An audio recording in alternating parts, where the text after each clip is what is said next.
My first guest is one of this country's best ever female footballers. Eniola Aluko is a former England footballer who earned over 100 international caps and holds the record as Chelsea's leading goalscorer. She then made history as the first female pundit on Match of the Day and found herself at the centre of a media storm when her former England manager was found guilty of racial discrimination. Now, she's documented her amazing career in a new autobiography. Please welcome my guest, Eniola Aluko!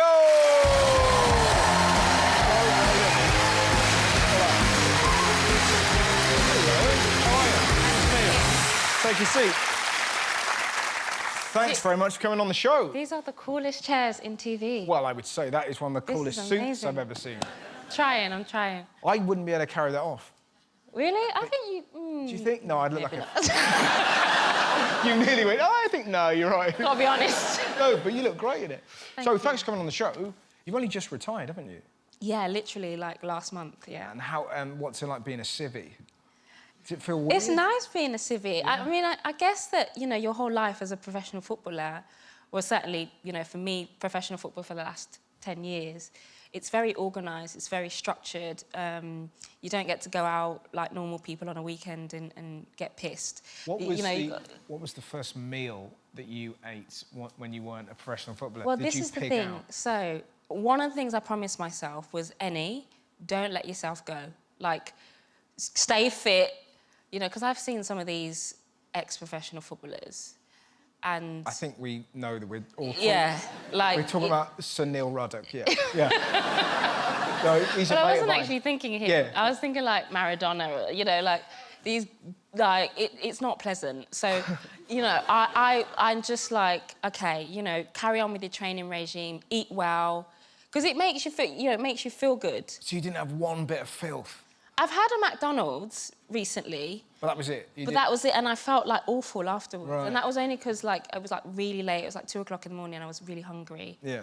And I was like, why did I do that? But I kind of felt like I could, because I was like, I'm not a footballer anymore. And you've got a book out. It's an autobiography. Yes. So the book's called They Don't Teach This. Right. And it's basically about the life lessons that I've learned through my career, through difficult moments, good moments, that no one taught me, but I can sort of pass on through the book. So everything from success, from failure, winning, losing, friendship, forgiveness, family, identity, like, it's all packed in there, and it's sort of through the eyes of a footballer, I suppose. Right. And what was that like, sitting down with your career and sort of dissecting it and looking for kind of lessons? Is that painful? No, it was like therapy. Was it? Yeah, it was amazing. I mean, it took like 18 months. So were you I like, got there. were you looking back at like clips of yourself playing and just going, yeah, oh, get like, in. Oh, yes.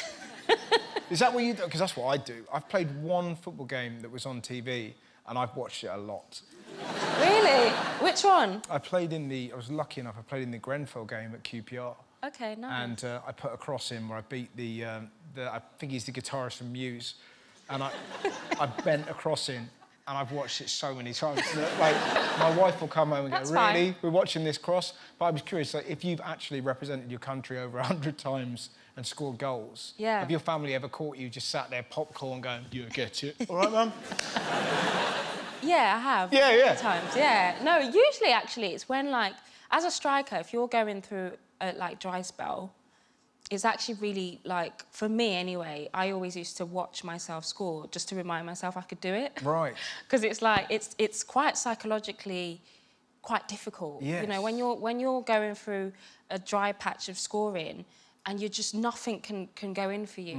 It's literally, you've got to remind yourself, OK, like, I can actually score. So I used to do it all the time, like, for confidence reasons. But what's interesting about you is not only were you a footballer, but you're also a lawyer at the same time. Yes. And how was that, combining those two, like, high-pressure jobs? So as female footballers, we kind of, before it became professional football, we had to balance studies and work.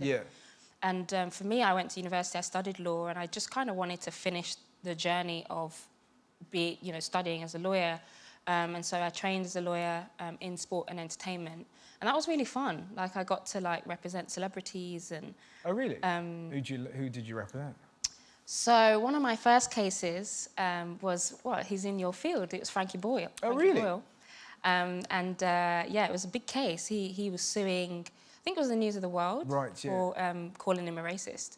So we were representing Frankie Boyle, and I got to sort of go for lunch with Frankie Boyle every day, and I was like the paralegal that you see behind the lawyers, like, All right. like scooting away. But it was so amazing because I got to learn about all the sort of law behind media, and it's stayed with me to this day, actually. And you've had your own experiences with racism. Yes. Does it feel like it's more of a problem in football than it ever has been? I think it's always been a problem. Yeah. And we know John Barnes back in the day got bananas thrown at him. I think now it's a problem because we're seeing it a lot more because of social media.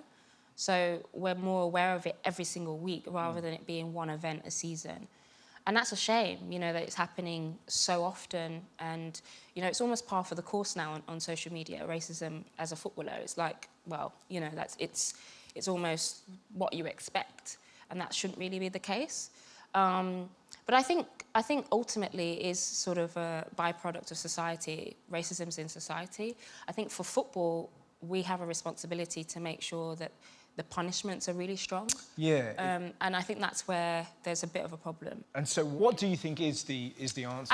I actually think in football, and we've seen recently with Man City potentially getting kicked out of the Champions League for 2 years. I think I speak for the nation when I say ha ha ha ha. But it's all about money. Yes. It's driven by money. Racism, I don't think, is high in the priority level because Right. it doesn't affect the pockets of the clubs.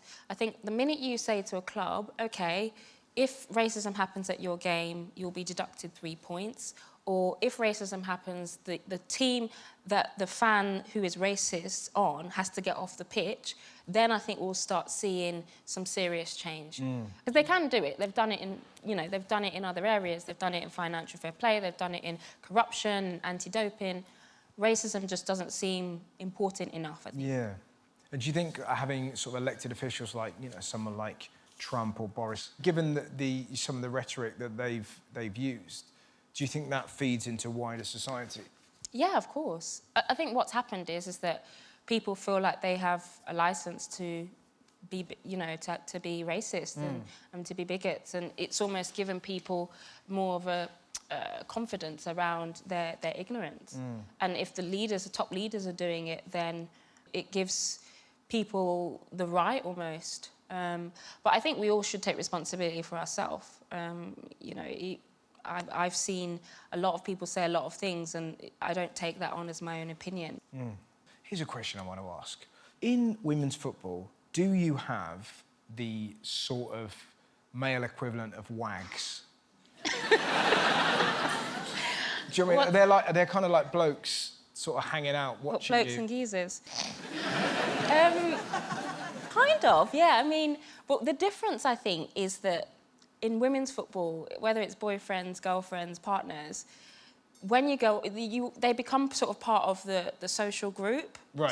So I'm good mates with a lot of my teammates' partners, Right. for example.